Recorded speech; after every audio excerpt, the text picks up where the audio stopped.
All right. Imagine being born into a business. From your very first breath, your ownership stake is already guaranteed.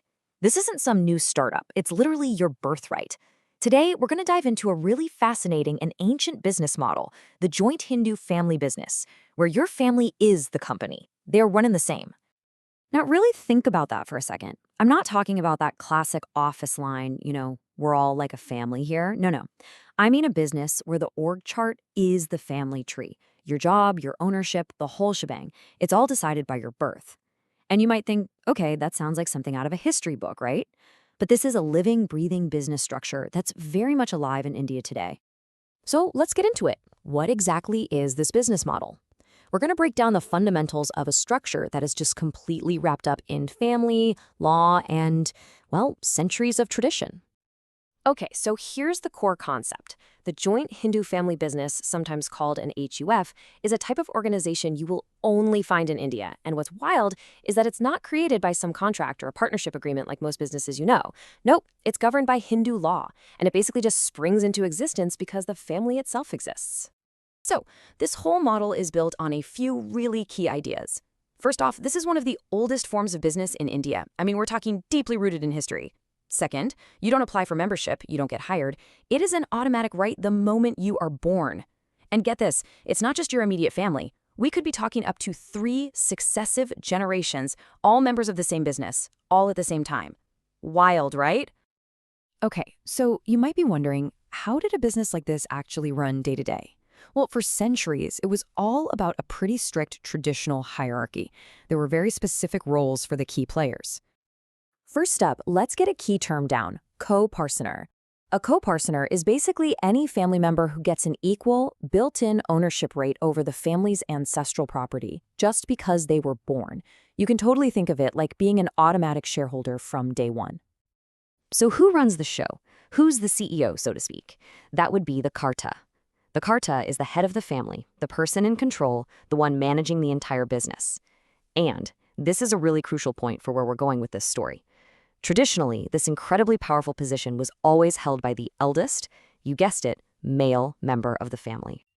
And for generations, that was just the way it was. The entire structure was defined by tradition and by male lineage. But then, right in the 21st century, the law stepped in, and it triggered a change that was, honestly, fundamental and totally historic. The pivot point here is crystal clear. You've got this sharp dividing line. There's the before 2005, when everything followed those age-old traditions, and then there's the after 2005, when a new law came in and just completely rewrote the rule book on ownership and succession. Yeah, let's really lock in on that year, 2005.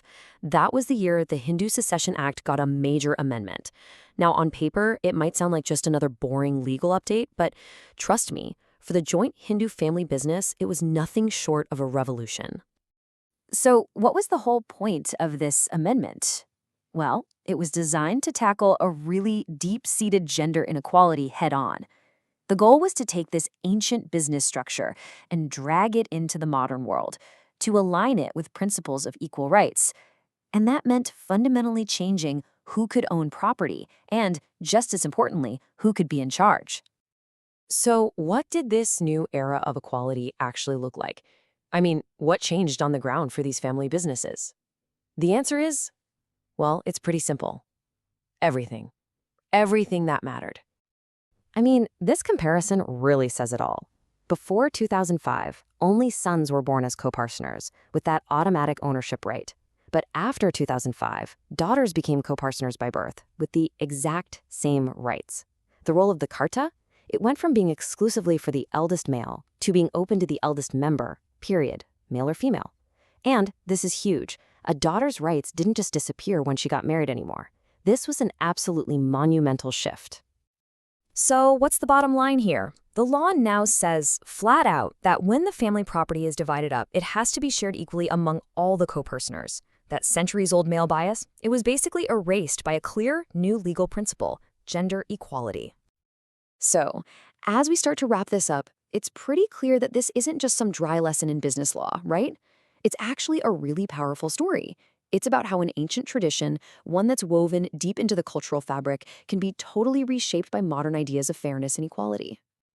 So what are the big takeaways? Well, first, we've got this totally unique business model that's all tied to birthright.